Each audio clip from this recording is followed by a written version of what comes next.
और आज पूरी दुनिया में सिर्फ एक ही बात पर चर्चा है। कल देर रात अमेरिकी राष्ट्रपति डोनाल्ड ट्रंप ने जो टैरिफ के सारी दरों का ऐलान किया और सभी देशों पर जो टैरिफ लगाने का फैसला किया, उसका क्या असर अमेरिकी बाजारों पर पड़ेगा, क्या असर दुनिया भर के कारोबार पर पड़ेगा, क्या असर भारतीय कंपनियों पर, भारतीय सेक्टर्स पर पड़ेगा, हमारे बाजार पर पड़ेगा और आगे बाजार का डायरेक्शन क्या रहेगा। ये टैरिफ वॉर की शुरुआत है या अंत, और आगे क्या क्या कुछ हो सकता है, ये सब जानने की कोशिश करते हैं। और ऐसे में सबसे बढ़िया और सबसे बड़े एक्सपर्ट जो हो सकते हैं इन सभी चीज़ों को समझाने के लिए, वो है सिंगापुर से हेलिस कैपिटल के फाउंडर समीर अरोड़ा साहब, जो दुनिया भर पर बड़ी गहरी पकड़ और नज़र रखते हैं। समीर सर, गुड मॉर्निंग, बहुत बहुत स्वागत है आपका। धन्यवाद इस बड़े दिन हमें समय देने के लिए, क्योंकि आज it's not talk of the town, talk of the world है। जो टैरिफ पर ट्रंप साहब ने कल जो कुछ भी कहा है, कैसे देखते हैं आप? उन्होंने जो मतलब सबसे कड़ा, सबसे बड़ा एक्शन लेना था वही लिया कल।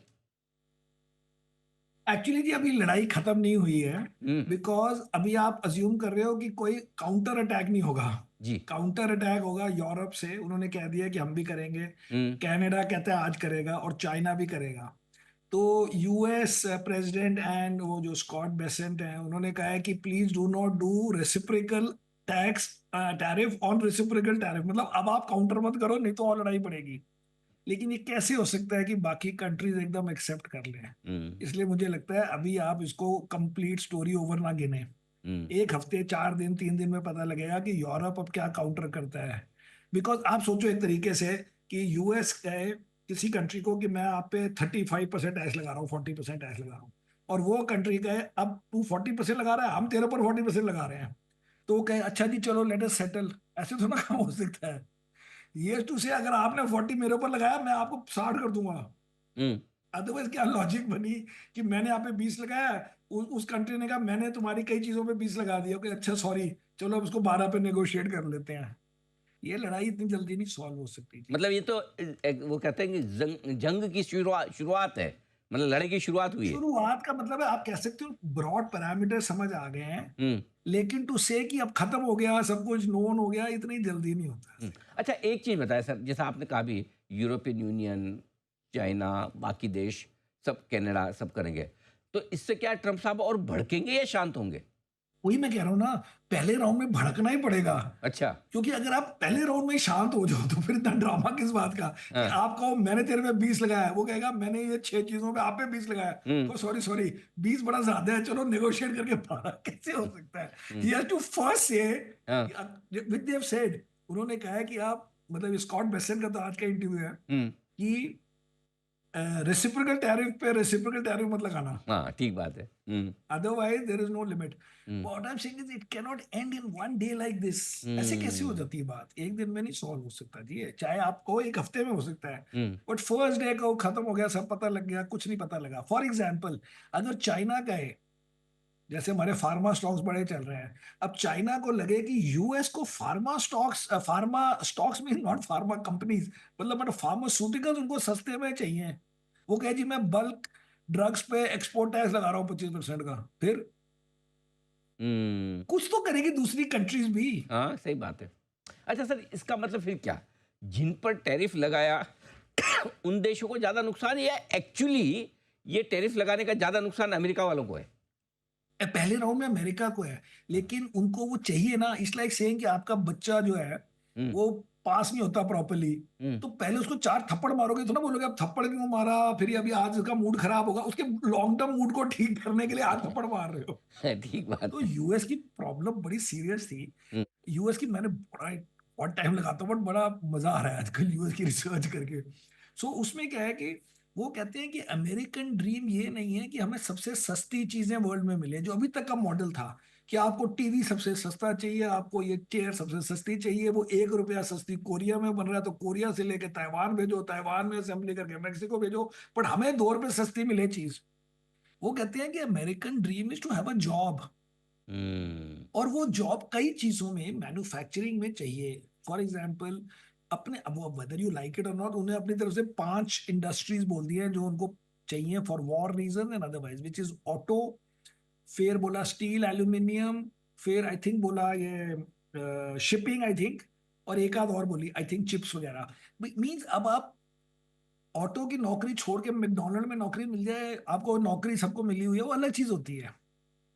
So for whatever reason, they are saying American dream is to have a good job. It is not to buy the cheapest possible thing. हम्म, जो अभी तक की फिलॉसफी थी हम्म. कि फैक्ट्री बंद कर दो लेकिन 2 रुपए सस्ता चाइना से आ रहा है. अब चाइना ने भी सब टेक ओवर कर ली मैन्युफैक्चरिंग वर्ल्ड की. ये लड़ाई छोटी नहीं है जी. पॉइंट बहुत अच्छा कहा कि पहले सस्ता लेने के चक्कर में थे, अब सस्ता सस्ता लेने का लेने चक्कर मामला भारी पड़ता दिख रहा है. अब आइए सर, भारत की बात करें. क्या हम पर जो 26% लगाया है, ये रीजनेबल है, कम है, या बहुत ज्यादा? कम तो क्या होगा, बहुत ज्यादा. तो दैट्स व्हाट आई से. आप 10% का हम सोच रहे थे हम्म, मोटा माटी, क्योंकि लोग कहते थे 11%, अब वो 26 हो गया. हम्म. उसको आप कह सकते हैं रिलेटिव टू अदर मार्केट ठीक है, लेकिन 26% के लिए जो आज का मार्केट है, मैं तो फुली इन्वेस्टेड हूं, बट ये रिस्पॉन्स बहुत ही कम है. इससे ज्यादा गिरना पड़ेगा. ये थोड़ी ना है कि 26% हो गया तो क्या हुआ, ठीक है, काफी ज्यादा है. लेकिन इंडिया को रिलेटिवली फायदा होगा, फिर भी रिलेटिवली फायदा इंडिया को होगा, क्योंकि इंडिया के एब्सोल्यूट अमाउंट ज्यादा नहीं है एक्सपोर्ट और इम्पोर्ट का. तो इन्होंने जो ये 52% निकाला है, वो एक और किसी किसी ने कैलकुलेट किया ना कि ब्रॉडली ये फॉर्मूला निकला कैसे है. तो वो कहते हैं जी, जो डेफिसिट है, trade deficit divided by total import, तो उनका यूएस और इंडिया में 50 बिलियन का डेफिसिट है और 95 बिलियन का इंपोर्ट है. तो इसलिए 52% निकल आया. आपको 50 बिलियन को 20 बिलियन करना है. आपको $30 बिलियन की एक्स्ट्रा शॉपिंग करनी है यूएस से.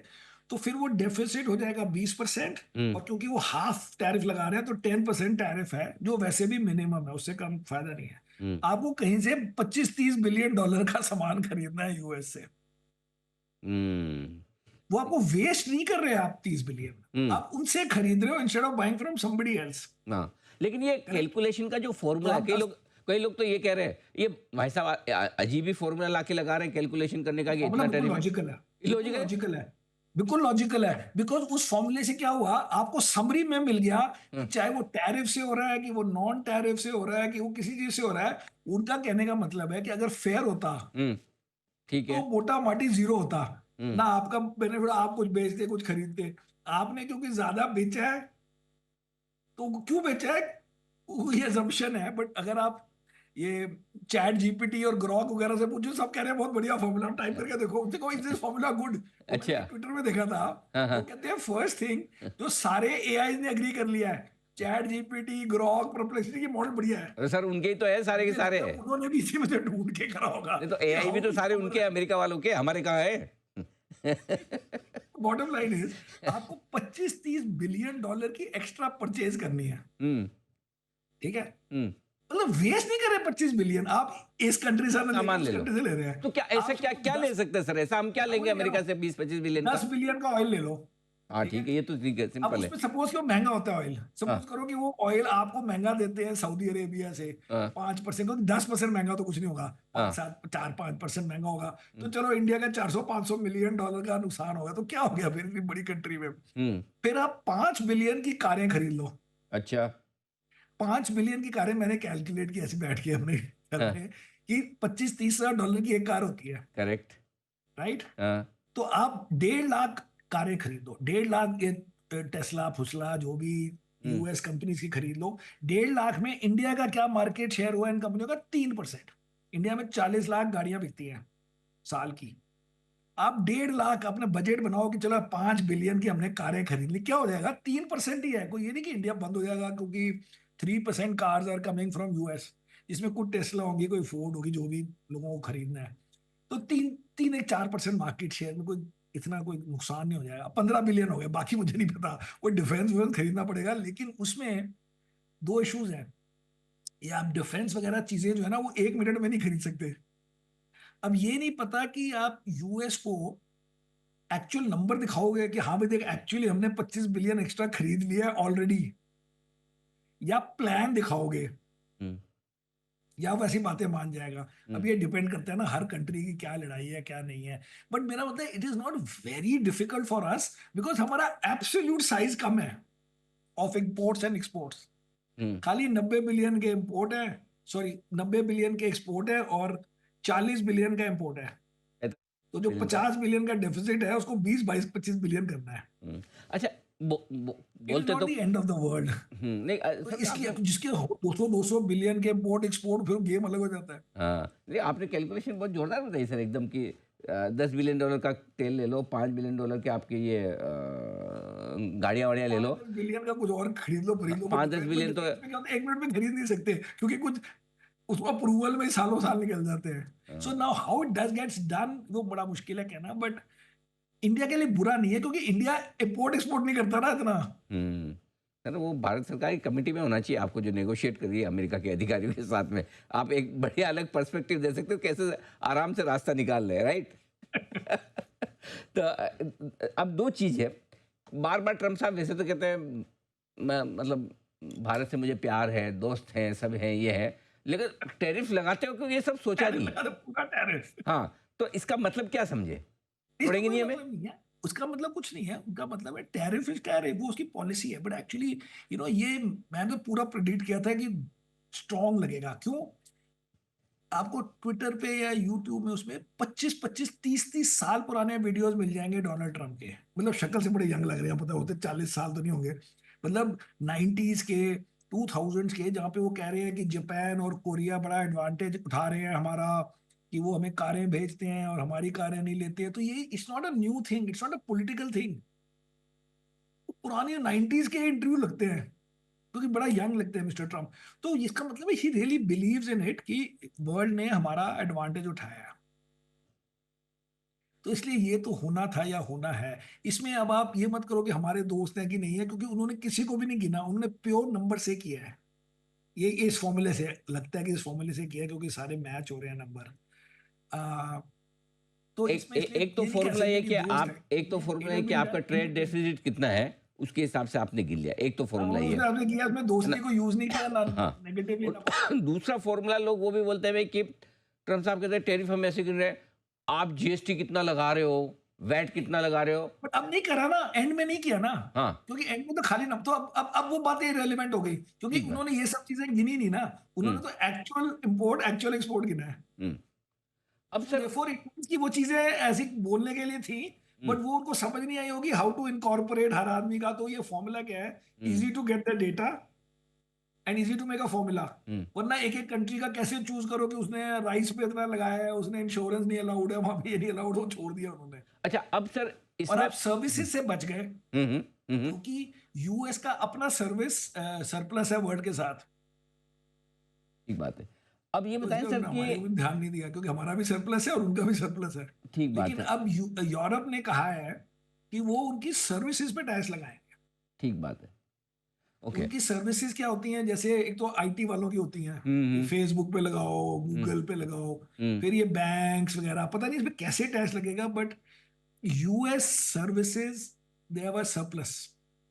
अच्छा सर अब ये बताएं भारत सरकार को कैसे हैंडल करना चाहिए, इन्होंने तो लगा दिया 26%, बचने का तरीका। नहीं, बचने का तरीका यही है ना जी, कि आप ऑटो को अगर कम कर दोगे, तो सपोज 20% कर दें, हाँ, और आप कैप भी कर दो कि 1.5 लाख कारें, 2 लाख कारें, विच में 3 4% मार्केट शेयर होगा। हम्म आप कहते हो जी 2 लाख कारों तक 4% मार्केट वो है। हम्म। तो आपके अगर सच्ची मुच्ची वो कोई खरीदे पहले तो इतनी गाड़ियां, तो आप में 5 बिलियन यूज हो गए। हम्म 10 बिलियन का आप कहोगे मैंने ऑयल अभी खरीद रहे हैं, मतलब उसको अभी ऑर्डर दे रहे हो सॉर्ट ऑफ, जिससे कि वो जो डिफरेंस 50 बिलियन का है, जिसको आप जीरो नहीं कर सकते, आपको उसको 20 बिलियन करना है, ताकि, या 20% करना है, क्योंकि वो हाफ कर रहा है ना, जो भी ये नंबर आ रहा है उसका 50% आपको डिस्काउंट मिल रहा है सबको, ठीक एंड बात, 10% इज द मिनिमम। तो उसे कम करने की जरूरत क्या है? तो आपको 30 बिलियन का प्लान बनाना है। ठीक बात है। अच्छा, अब आप ये भी नहीं कर सकते कि हम एक्सपोर्ट कम कर दें अपने, हम्म। आपको खाली अपने इंपोर्ट बढ़ाने हैं। ठीक बात। अच्छा अब सर, सब्स्टिट्यूट करना पड़ेगा, लेकिन वो एक एक आइटम के साथ किसका नुकसान हम्म, है, किसका फायदा है, वो थोड़ा सा देखना पड़ेगा। ठीक बिग बात है। पिक्चर में हम्म 15 बिलियन तो मेरे हिसाब से आसान है, 15 और चाहिए। हाँ, अच्छा अब सर बड़ा अब छोटी सवाल ये छोटी कि, चीजों में कहीं आधा बिलियन का 1 बिलियन कुछ करना पड़ेगा, जो हम्म ऑन द ग्राउंड वाले कॉमर्स वाले मिनिस्ट्री वालों को पता होगा, हमें तो पता नहीं। सर हर बार बाजार में कोई बड़ी गिरावट हो, उसके लिए नया बहाना होता है, राइट। क्या अमेरिकी बाजारों में मंदी इस टैरिफ टेरर की वजह से आएगी कि अमेरिकी बाजार डूब जाएंगे। अमेरिकन बाजार, मैंने बाय द वे अभी रिसेंटली भी आपके साथ इंटरव्यू की थी, मैंने कहा था सबसे बड़ा रिस्क है कि अमेरिकन मार्केट गिरेगी और हम फंसेंगे सब लोग, हम्म। क्योंकि हमने करेक्ट। 2008 के बाद देखा कि हमें ये नहीं कहना है कि हमारा तो कुछ नहीं हुआ, हाँ। राइट। लेकिन अगर अमेरिकन मार्केट थोड़ी सी गिरे तो हम बढ़िया है, लेकिन अगर अमेरिकन मार्केट 20% गिर जाए, हम भी 10 गिर जाएंगे विदाउट एनी लॉजिक। करेक्ट। क्योंकि मैं 2008 में था कि जैसे मैंने बैंक्स को मिलता था, HDFC बैंक वगैरह को, और वो कहते थे हमारा तो बड़ा बढ़िया है, 30% हमारी अर्निंग ग्रोथ आएगी, तो हम कहते थे हमारी कंपनी तो बढ़िया है, इसमें हम क्या करें, अगर लीमन ब्रदर्स उड़ गया है, अगर वो उड़ गया है, जो भी थे बेरिंग, ना बेरिंग नहीं, जो भी बाकी कंपनी थी, बेयर स्टर्न्स वगैरह, और हमारी earning growth, just to tell you, 2008 में HDFC बैंक की अर्निंग ग्रोथ थी 30% और स्टॉक गिरा 52%। इसलिए मैं कहता हूं कि बियॉन्ड अ पॉइंट हम ये रिलेटिव बात नहीं करेंगे, but up to a point करेंगे। अभी अप टू अ पॉइंट पे चल रहे हैं, हम कह रहे हैं अभी ठीक है हमारे लिए, इंडिया के लिए। अभी तक उतनी बड़ी रिस्क नहीं है, लेकिन एक और चीज सर, गोल्ड जो भागे जा रहा है, भागे जा रहा है इसी डर में। अब तो सारी बुरी खबरें आ गई बाहर, तो ये समझे गोल्ड भी टॉप बनाने के करीब है।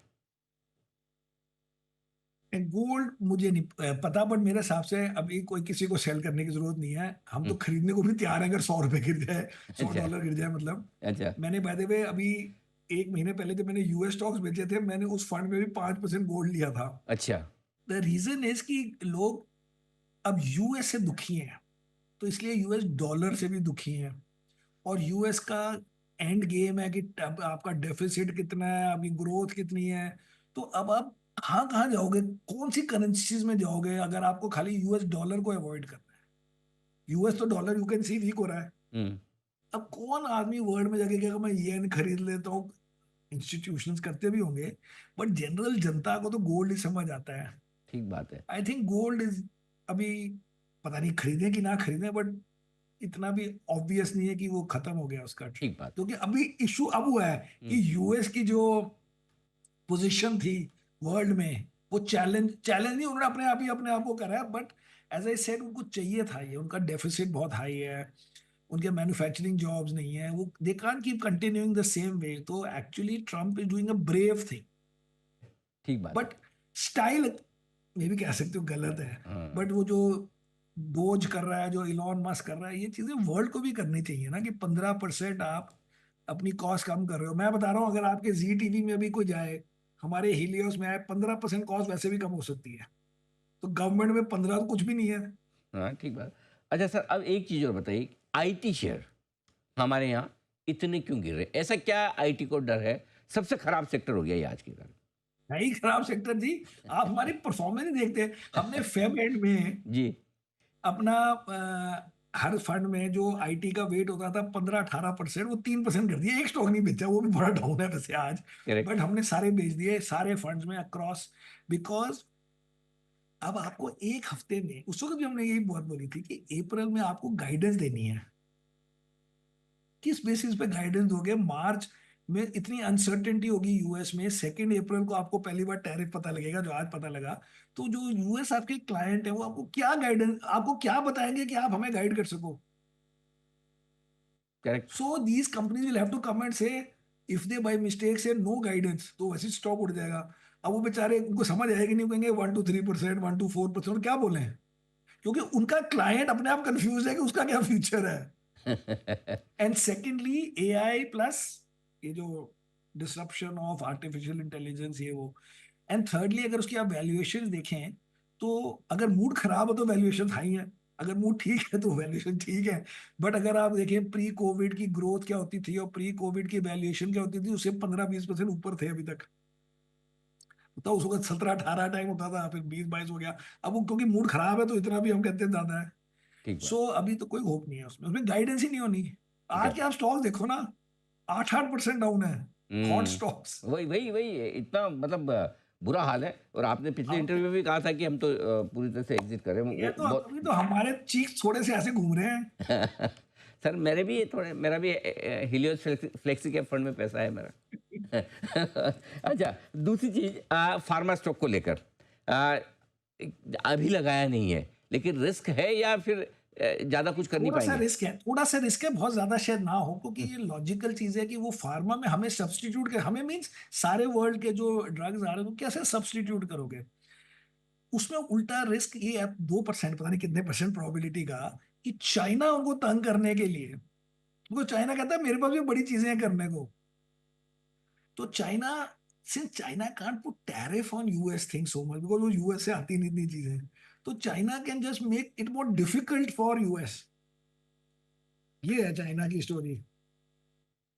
ओके, अच्छा मुझे सर, पता अब नहीं इन है, बट अदरवाइज रिलेटिवली तो ऑफ कोर्स फार्मा को अच्छा हुआ है, हुँ, फायदा हुँ, हुआ है। हुँ। अच्छा सर, अब इंडिया के 90% मार्केट ठीक पे आउटलुक रहेगा। क्या समझें, मतलब यहाँ से अच्छा रहेगा, खराब रहेगा, क्या व्यू क्या है? क्या चीज जी? हमारा बाज़ार, इंडिया मार्केट हमारा बाजार है कि 1 महीना आराम कीजिए फिर देखेंगे। और 1 महीना? ये तो 15 दिन, जनवरी से क्योंकि आराम ये ही कर मैं रहे बता हैं। रहा हूँ ना, ये इतनी जल्दी सेटलमेंट नहीं हो सकती, हुँ, हुँ, हुँ। नहीं हो सकती। बिकॉज अभी एक राउंड तो देख लें, चलो 4 दिन ये तो देखें कि दूसरी कंट्रीज रिस्पॉन्ड कैसे करती है। For correct. एग्जाम्पल, हुँ। आज मैं ट्विटर में देख रहा हूँ कि लोग कहते हैं कि ओहो इंडिया को तो बड़ा फायदा हो गया क्योंकि वियतनाम का टैरिफ और हाँ, उनका वियतनाम ज़्यादा लगा है। भी है, और हाँ, वियतनाम जीरो होने वाला, मतलब 10 होने वाला है, बिकॉज वियतनाम ने ऑल अमेरिकन प्रोडक्ट्स पे जीरो कर दिया, जो करेक्ट। बड़ी कंट्रीज नहीं कर सकती। हुँ, तो अगर वियतनाम ने हर चीज जीरो कर दी तो अब इस नंबर की वैल्यू नहीं होगा, तो जो भेजो। हाँ, ये अलग बात है कि आई कांट बाय, ठीक बात है। Right, Vietnam. बट अगर वो जीरो कर दिया तो दैट मीन उनका टैरिफ मेरे को लगता है 9 अप्रैल को ही 10% रह जाएगा, हुँ, ठीक बात विच है। Is the lowest. हुँ। तो अच्छा ये सर। वियतनाम जो आप दिखा रहे हो ना 46, हुँ, ये मुझे लगता है 7 दिन में 10% पे आ जाएगा। अच्छा, ओहो! तो क्या अगर वो बात 10% पे आ गया तो हमारे जो छोटे कंपनियां, ये टेक्सटाइल शूज वूज ये सब, फिर वियतनाम फिर शुरू हो जाएगा और चाइना से भी वॉल्यूम लेगा, बिकॉज वियतनाम ने फटाफट करा एवरीथिंग जीरो, इसराइल ने कर दिया एवरीथिंग जीरो, तो हुँ, इसराइल का भी हट जाएगा अभी जैसे ही वो, क्योंकि सब उन्होंने एक एक दिन पहले किया है तो इसलिए वो नंबर आए नहीं मेरे हिसाब से। लेट्स सी, अच्छा सर, इन अब सबको 10% वो हो जाएगा। अच्छा, हमारे मार्केट में क्या ये पसंद है आपको? 10% कहाँ बड़ी कंट्रीज के लिए। पॉजिटिव या बुलिश है हमारे मार्केट में, क्या पसंद है आपको? हाँ जी, हमारे बाज़ार में क्या पसंद है आपको? कौन से सेक्टर्स, क्या कहाँ आपको लगता है सेफ्टी या पसंद है, या ज जहाँ पॉजिटिव है, मेरे को बुलिश लगता है? है कि सबसे ज्यादा जिसमें किसी यूएस टैरिफ का कोई रिस्क नहीं है, बैंक्स, एनबीएफसी। एंड हमारी फूड डिलीवरी, वो यूएस में डिलीवर नहीं करते, ठीक बात है।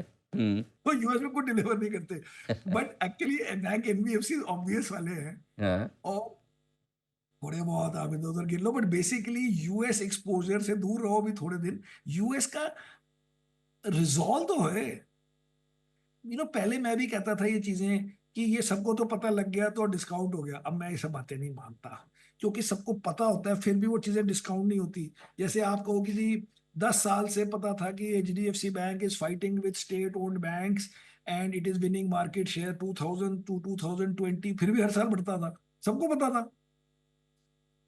हमें 2008 में सबको पता था बैंक है, लेकिन कोई ये कंपनी में कोई मानता था, कोई नहीं मानता था, कोई कम करता था, कोई ज्यादा करता था, वो चलती रहती है कहानियां महीनों महीनों तक।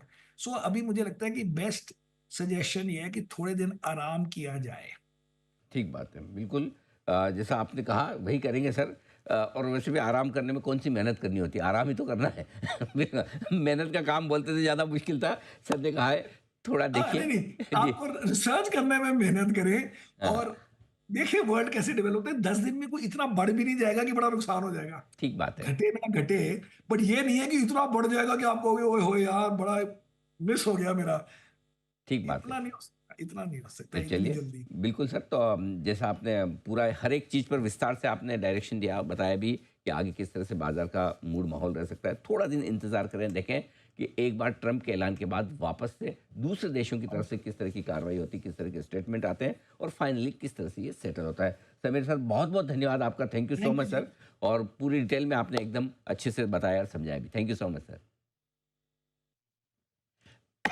समीर अरोड़ा साहब, हेलिस कैपिटल के फंड मैनेजर और फाउंडर, बताते हुए टैरिफ वॉर पर अपनी पूरी पूरी राय। इस खास शो में इतना ही। नमस्कार।